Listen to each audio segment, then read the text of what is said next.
Boa tarde, turma, tudo bem? Sejam bem-vindos à nossa aula de hoje. Hoje nós iniciaremos com História, depois Português e, por último, Ética e Cidadania. Então, vamos lá. Pegue o seu caderno de História, coloque a data de hoje, a prof já havia colocado. Hoje é quarta-feira, dia 17 de junho, nós iremos estudar o livro.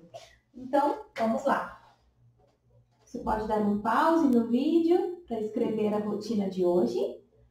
Nós estudaremos da página 68 até a 71. Então, vamos lá. Pegue seu livro, abra na página 68. Nós iniciaremos hoje a unidade 5, onde fala sobre as invasões europeias no Brasil. Então, gente, nós iniciaremos essa unidade, a gente vai estudar um pouquinho sobre os motivos pelos quais o território brasileiro era desejado por franceses e holandeses, né? A gente vai entender o contexto da fundação da cidade do Rio de Janeiro. Vamos entender a função dos fortes, lembra dos fortes? E das fortalezas na defesa do Brasil no passado. Conhecer aspectos de dominação holandesa no Nordeste, durante toda a unidade, né, gente? E também vamos perceber mudanças e permanências no desenvolvimento de cidades como Olinda e Recife. Então, vamos lá, gente, vamos lá. Vamos observar aqui o início dessa unidade, ó. Aqui tem o Brasil, né, a costa aqui do Brasil, o Oceano Atlântico aqui em azul. Aqui também tem uma linha vermelha, escrita Linha do Tratado de Tordesilhas. Esse era um acordo, né, gente, que daqui para cá, né, o litoral do Brasil, isso aqui é um mapa, né, gente, que representa praticamente quase todo o Brasil, né, falta a região sul aqui para baixo. Mas para esse lado de cá, pertenceria a Portugal, e para o lado de lá, ó, só tem um pedacinho aqui, né, mas para o lado de lá do Brasil, pertenceria a Espanha. Tá bom? Então, esse era o acordo, né? Essa parte aqui colorida era que pertencia a Portugal, sob dominação do rei de Portugal. Então, aqui também tem uma linha do tempo, ó. Diz aqui, observe a linha do tempo e a ilustração e converse com colegas. Então, aqui tem a linha do tempo que inicia em 1555, ó. E vai até 1654. E o que nos traz essa linha do tempo? Ó, chegada dos franceses em 1555, a Baía de Guanabara, no Rio de Janeiro. Antigamente se chamava Capitania de São Vicente. Aqui, ó. Onde que tá? Aqui, São Vicente. Então, os franceses, ó, aqui tem um navio azul. Aqui pela legenda a gente pode ver que os navios azuis, azul, ó, azul forte, são os franceses e os vermelhos, os holandeses. Todas as vezes que eles tentaram invadir, tomar posse das terras do Brasil, se deu certo, se não deu, vamos ver aqui. 1567, alguns anos depois, ó, 12 anos depois, expulsão definitiva dos franceses do Rio de Janeiro pelos portugueses. Então, os portugueses expulsaram os franceses em 1567, lá do Rio de Janeiro, né?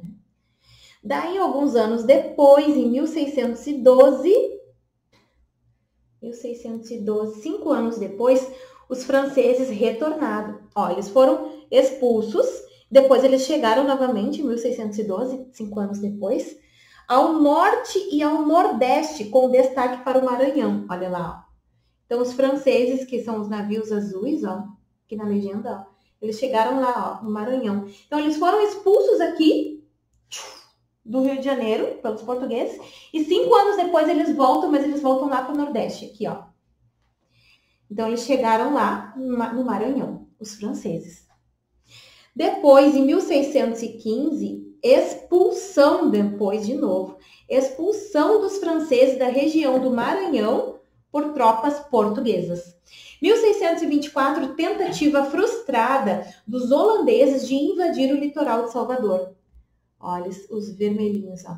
Eles não conseguiram invadir o litoral de Salvador, que é aqui na Bahia, tá? Foi frustrado, não deu certo. Isso foi em 1624, os holandeses. Depois, em 6 anos depois, eles retornaram, ó. Conquista bem sucedida, então deu certo dessa vez, de Recife e Olinda pelos holandeses. Então, eles conseguiram, dessa vez, tomar posse, né, das terras. E depois eles foram expulsos novamente, em 1654, 24 anos depois, expulsão definitiva dos holandeses pelos portugueses. Então, gente, aqui a gente pode perceber o quanto os holandeses e os franceses queriam as nossas terras aqui do Brasil, né? Que eram de posse desse lado aqui de Portugal, na época, tá? No Brasil colonial. Por quê? Porque eles tinham interesses nas nossas terras. Quando Portugal chegou aqui, eles chamavam as nossas terras de Novo Mundo, porque havia muitas riquezas naturais aqui, muitas riquezas naturais, além de ser uma terra linda, farta, né? Tanto em minérios, né? Em pedras, em madeira, pau-brasil, tudo que se planta cresce, né? Praias lindíssimas, tem tudo de bom. Então, os holandeses e os franceses também queriam um pedaço dessa terra, né? Que era aqui, pertencia a Portugal. E desse lado aqui do Tratado de Tordesilhas para cá, pertencia à Espanha. Ainda que eles não sabiam bem certinho onde que era essa linha. Então havia assim um pouco de confusão. Às vezes o Portugal vinha para cá, Espanha ia para lá, porque eles não tinham a certeza do tamanho da América do Sul, porque eles recém haviam chegado e não tinha tecnologia para saber, né? Mas havia esse Tratado de Tordesilhas que era aqui. Era para ser, pelo menos. Mas até que funcionou até um certo tempo. Então, os holandeses e os franceses, eles também queriam essas terras, né? Mas muitas vezes eles foram expulsos pelos portugueses. Isso são por tropas, né, gente? Não é uma pessoa que diz, vai embora. Não é assim. Tudo era por lutas, né? Guerras. E por isso, dos fortes, a defesa sempre tinha que ter alguém nos fortes observando sempre 24 horas por dia para ver se estava vindo alguma tropa de navio para ocupar as nossas terras aqui, né? Na época pertencentes a Portugal. Então sempre havia uma guerra ou outra guerra. Quando uns eram expulsos, daqui a pouco, uns anos depois, eles retornavam e tentavam de novo. Por quê? Por causa dos interesses, né? Tudo é jogada, né? Tanto interesses que eu digo de dinheiro mesmo, né? De riquezas. Todos queriam essas riquezas. Mais ou menos por aí. E na página 70 diz assim, disputas pelo território do Brasil. Então vamos lá? Vamos lá. Em sua opinião, por que no passado áreas importantes do território do Brasil foram disputadas entre os europeus? Portugal também pertence à Europa e eles haviam descoberto. Então, os holandeses e os franceses, que são europeus também, eles também queriam parte desse novo mundo que eles chamavam, né? Também queriam essas riquezas. Então, eles não sossegaram e tentaram, né? Tinha muita madeira pau-brasil aqui, que era muito importante para as fábricas têxteis francesas, fábricas de tecido também, né? Na França, eles precisavam do pau-brasil, então eles queriam isso também para tingir tecidos, né? A tinta vermelha também. O continente americano havia sido recentemente descoberto pelos europeus. Ele era chamado de Novo Mundo e atraía a atenção de todos.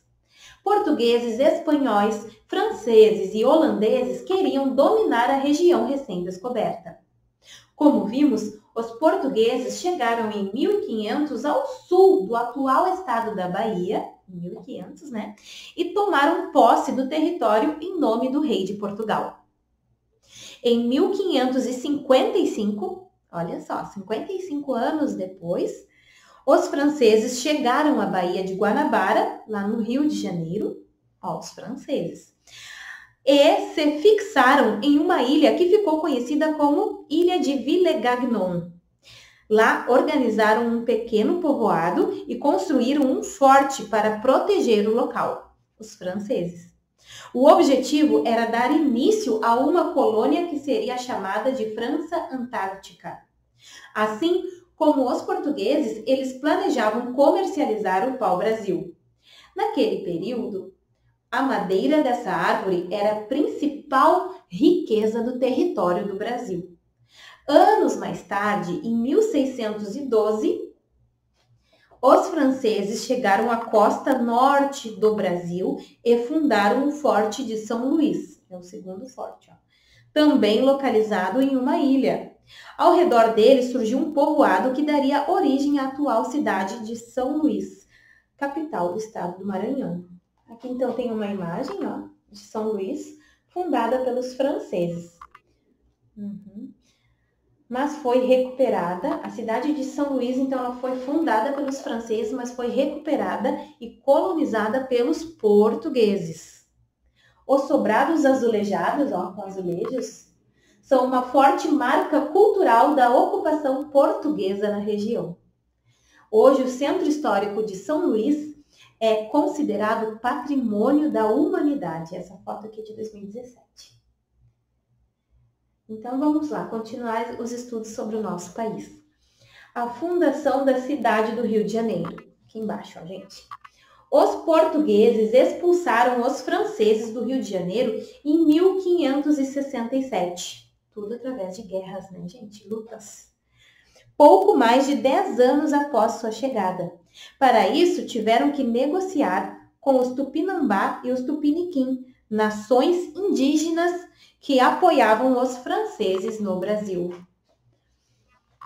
Durante esse período de disputas, os portugueses, liderados por Estácio de Sá, fundaram a cidade de São Sebastião do Rio de Janeiro, em 1º de março de 1565, entre os morros Pão de Açúcar e Cara de Cão.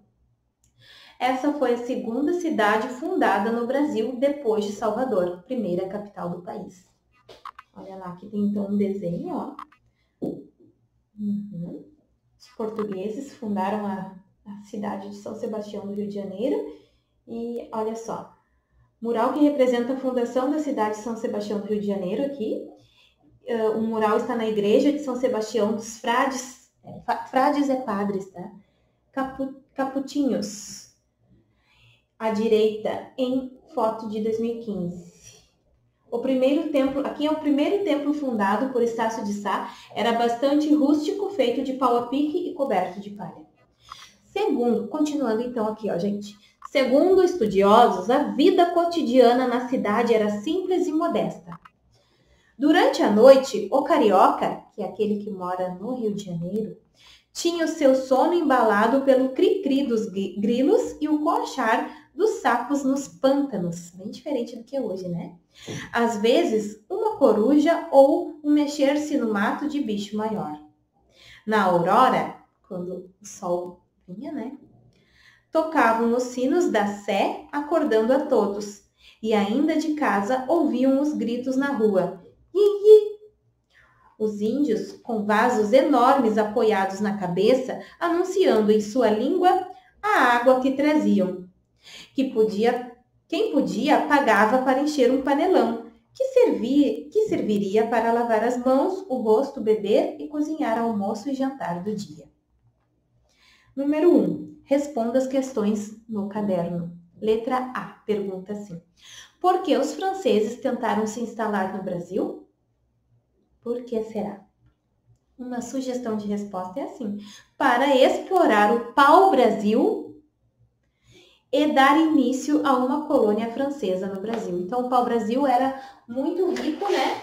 Então, aqui, página 71, número 1, letra A. Para explorar o pau-brasil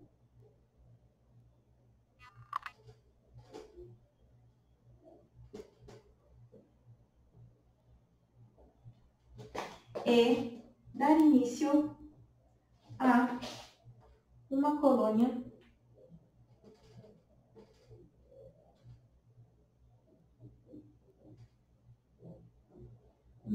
francesa no Brasil.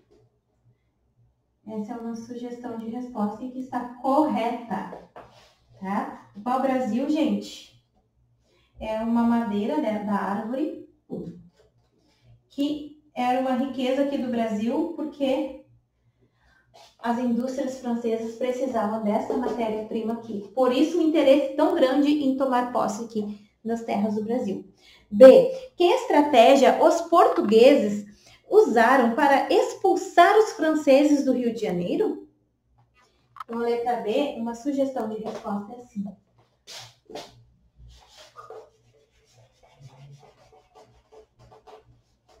Continua número 1, tá? Letra B. Eles negociaram com povos indígenas que eram aliados dos franceses.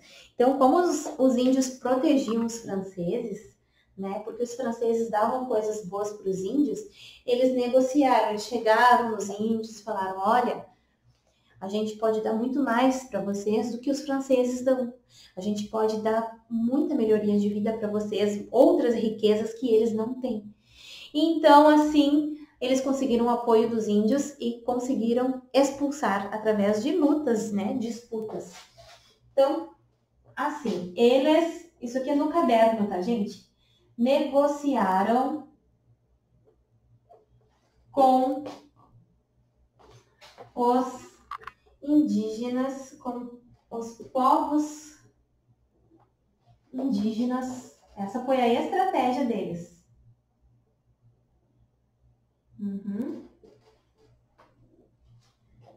Que eram aliados dos franceses.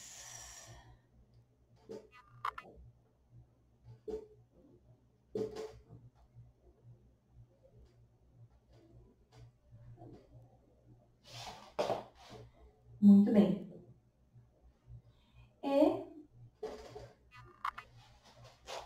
Letra C. Os franceses desistiram de se instalar no Brasil após sua expulsão do Rio de Janeiro? Eles desistiram? Ó, vamos lá ver na linha do tempo quando que os franceses foram expulsos. Ó. Em 1567, os franceses foram expulsos do Rio de Janeiro. Ó. Deixa eu ver aqui onde é que pergunta. Ó. Então, lá no início, ó, em 1567, eles foram expulsos. E depois, vamos ver, eles voltaram, ó, chegada dos franceses. Depois eles foram expulsos de novo.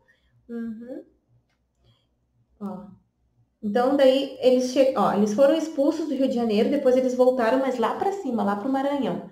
Então, eles não desistiram, eles foram para outro território, né? E depois conta a história que eles foram expulsos alguns anos depois. Então, aqui a resposta da letra C. Essa aqui é a letra B. Letra C. Eles desistiram? Não, não desistiram. Ó, em 1612, eles tentaram. Em 1612...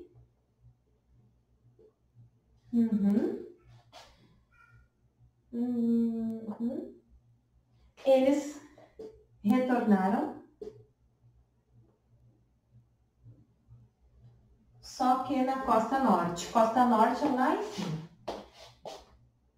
Só que na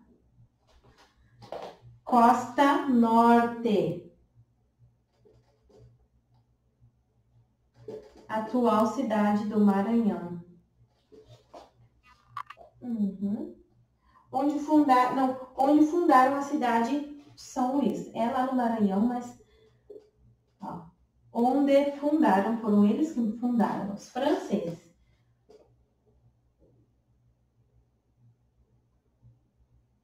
São Luís, a cidade de São Luís. Muito bem.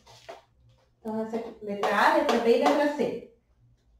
E a número 2 pede assim, em uma folha à parte, faça uma ilustração baseada no texto dessa página, que descreve o cotidiano do Rio de Janeiro após a sua fundação.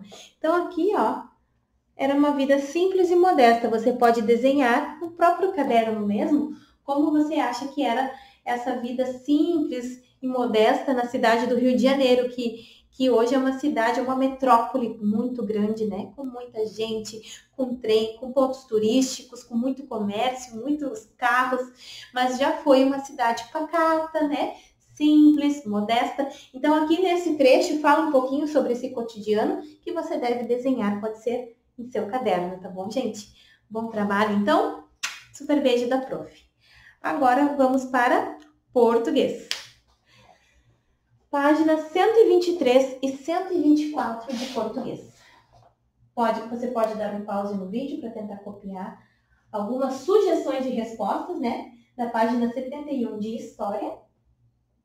E vamos lá. No retorno, a prof vai olhar então o seu desenho no caderno, tá? Capricha então. Agora então é português. Pegue seu caderno de português, coloque a data de hoje e vamos lá. O prof já enviou lá no plural as páginas do livro que nós iremos estudar, tá? Livro, página 123 e 124.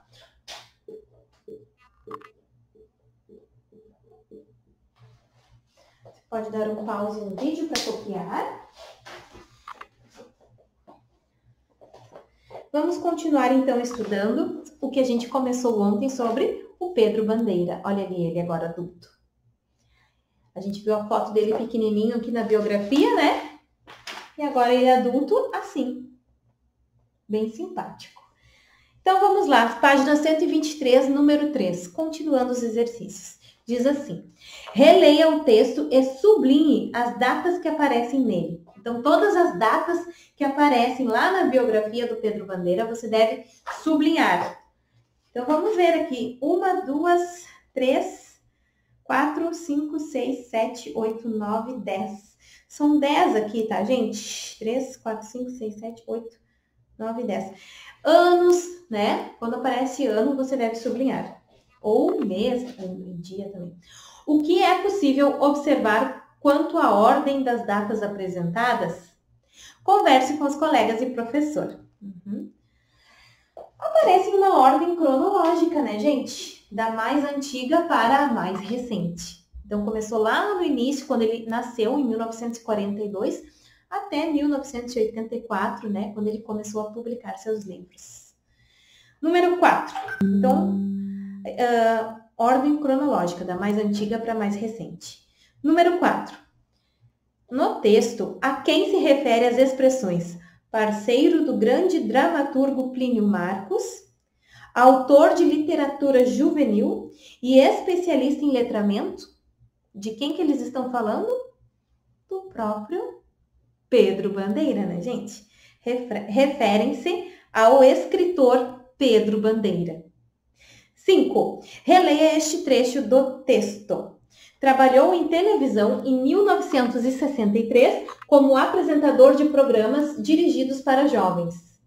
E de 1969 a 1984 protagonizou dezenas de comerciais para a televisão. Agora, imagine que o texto tivesse sido escrito desse modo.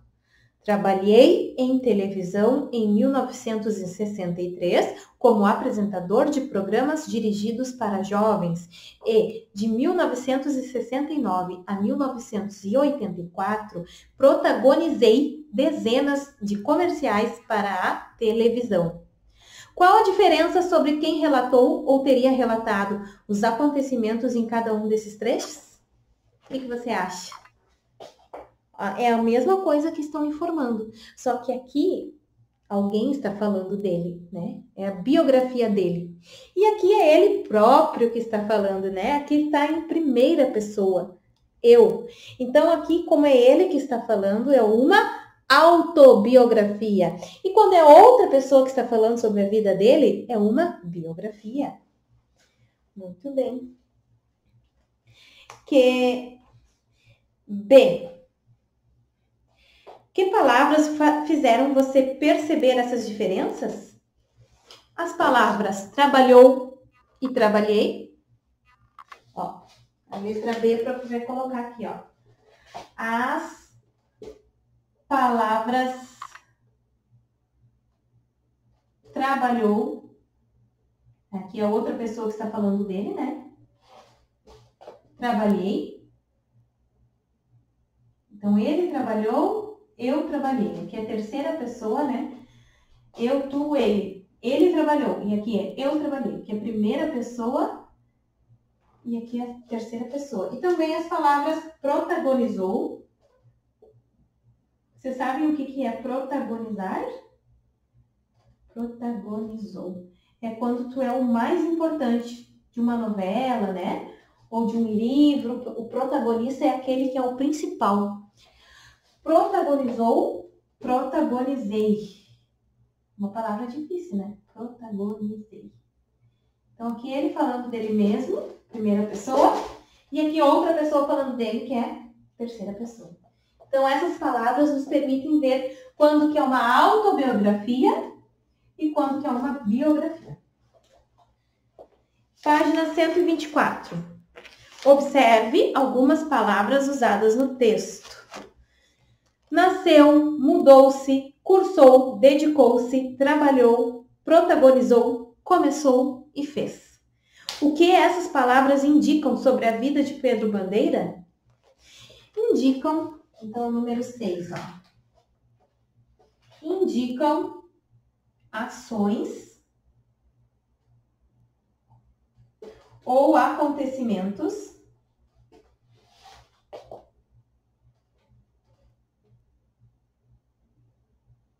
da vida de Pedro Bandeira.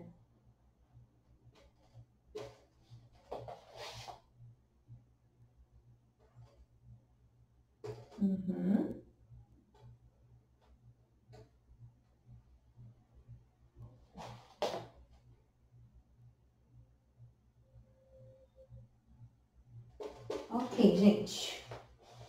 Número 6 é essa daí. 7. Que informações são apresentadas no primeiro parágrafo do texto?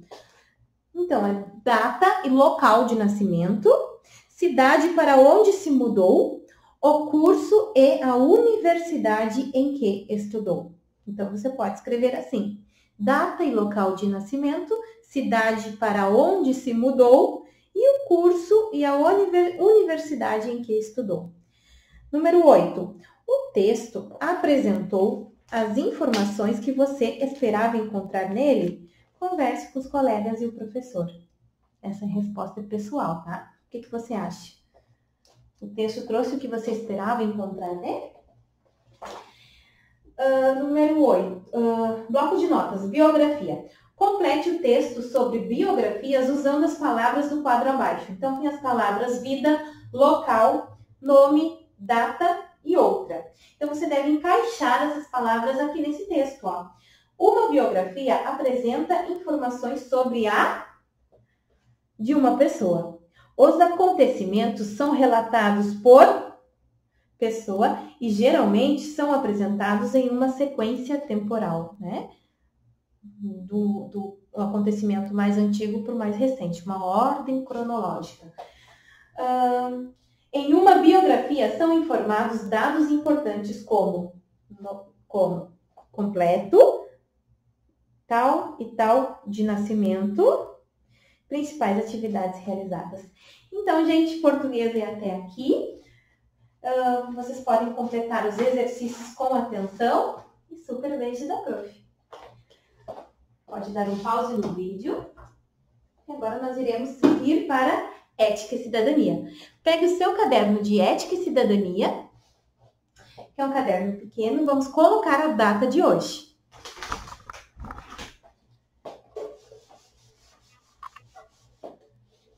Nós iremos conversar um pouquinho sobre as conversas. Muito bem, você pode dar um pause no vídeo. Então, escreva assim: comunicação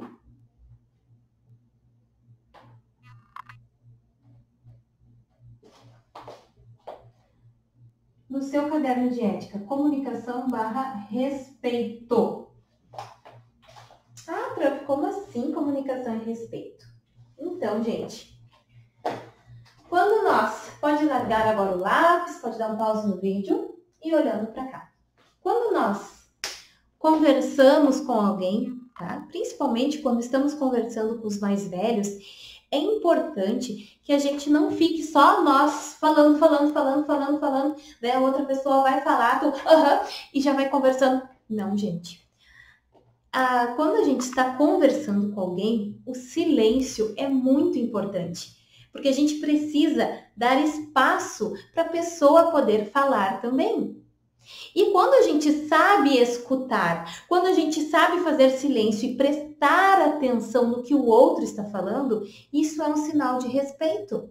Então, nas conversas, o silêncio, a pausa é muito importante, tá bom? Mesmo que seja uma só pessoa que a gente está conversando, um diálogo, tem a hora que a gente fala e a hora que a gente, fica quietinho para outra pessoa poder falar. E isso é sinal de respeito, ok? Quando a gente se interessa também pelo que o outro tem a falar, a gente deve saber escutar muito mais do que falar. Vocês já ouviram aquele ditado que diz que nós temos 2 ouvidos para ouvir mais do que falar e uma boca só? Porque a gente deve escutar o outro, assim como também devemos falar, né, gente? Então, todos os elementos de uma conversa têm um significado. As falas, os gestos, as pausas na fala, olha a função da vírgula, né? A gente não pode falar assim, hoje direto. Não, a gente deve falar com pausas, né? As expressões no rosto. Por exemplo, se alguém está falando com você e você está assim, sei,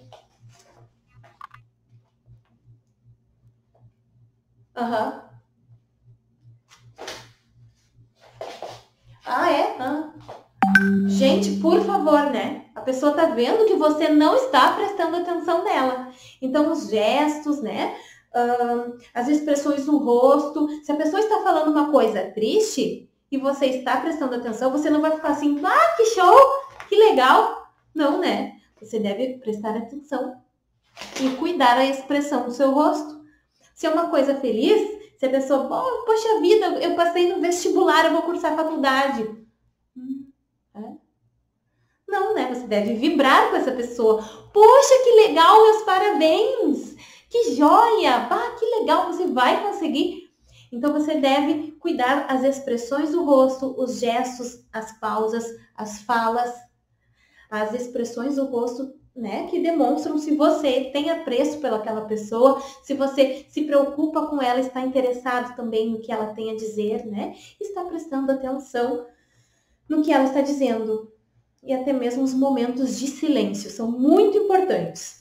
O silêncio, por exemplo, pode ser uma maneira de demonstrar que estamos escutando com atenção o que a outra pessoa diz. Então, sobre esses elementos da conversa, vamos aqui copiar, Além das palavras, vírgula, todos os elementos, copiem seu caderno, gente.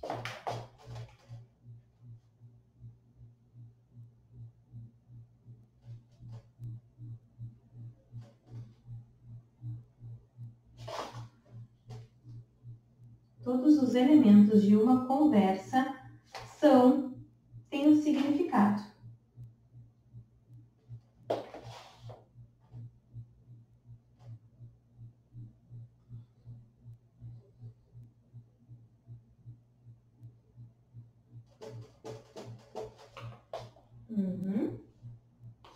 Dois pontos,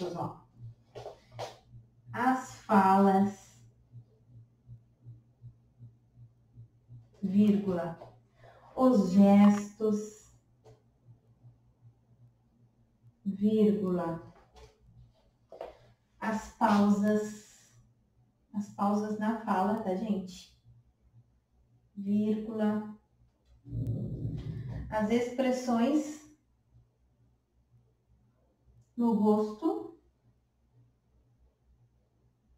e até mesmo o silêncio e os momentos de silêncio. São muito importantes.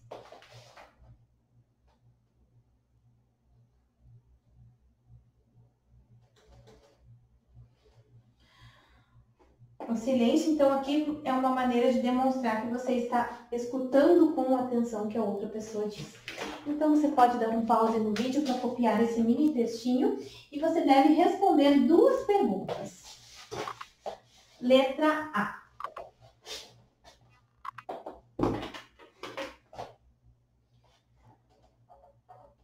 De que maneira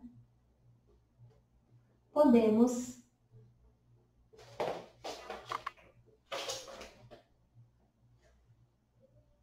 demonstrar respeito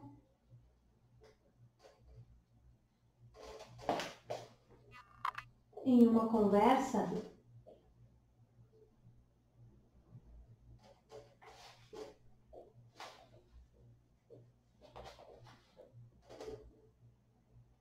E a letra B, a última pergunta.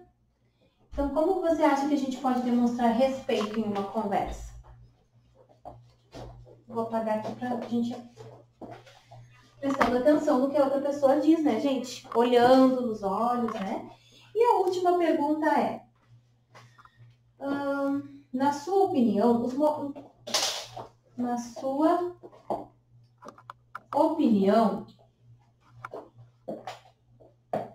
em que momentos o silêncio é importante?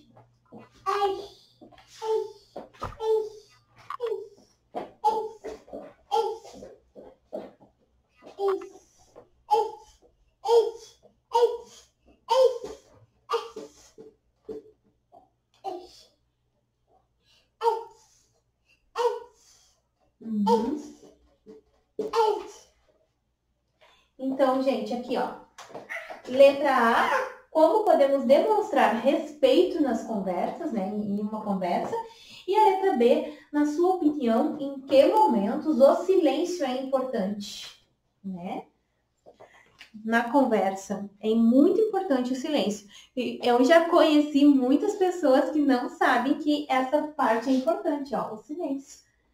Tem gente que às vezes não tem com quem conversar, então chega perto de alguém, eles querem conversar tudo. E daí eles emendam um assunto no outro, daí quando tu vai falar uma coisa, ela já mudou de assunto, e daí tu vai falar outra, já passou o tempo também, e tu só faz assim com a cabeça. E só a pessoa fala. Então é importante também um momento de silêncio para que a outra pessoa possa interagir, né? É muito importante a conversa dos 2 lados, né? Ou mais pessoas. Cada um tem a sua vez de falar. Então, nossa aula de ética e cidadania foi essa. No retorno, a prof vai olhar os cadernos todos, tá bom, gente? Então, você pode dar um pause no vídeo para copiar. Responda com bastante atenção e tchau, tchau, gente. Super beijo da prof e até amanhã. Tchau, tchau.